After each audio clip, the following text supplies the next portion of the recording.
كتحرق لك وجهك بالشمس ديال البحر ولا بيسين، اجي نعطيك وصفه اللي غترجع لك البشره ديالك كيف ما كانت قبل وحسن. سهله، وصفه منزليه، مكونات غير من الدار، بسيطه. غادي ناخذ دانون مسوس اولا زبادي طبيعي، غنزيدو عليه 2 معالق ديال ماء ورد، وغادي نزيدو عليه النعناع. غنغسلوه مزيان مزيان، من الاحسن تغسليه بالخل باش تحيدي منه كاع المواد الكيميائيه اللي كاينين فيه.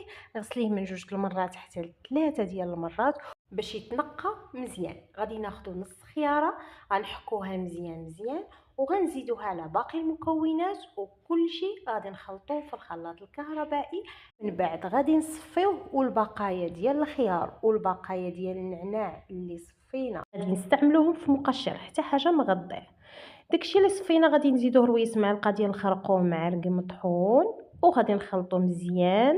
والبقايا ديال النعناع والبقايا ديال المبشور ديال الخيار غادي نزيدو ليهم معلقه ديال القهوه، ونحركو مزيان. وها مقشر واجد صالح للبشره والجسم واليدين والرجلين. من بعد ما كتقشري كديري الوصفه وكتخليها تقريبا لمده 20 دقيقه، وكتغسلي كل شيء وبصحه وراحه.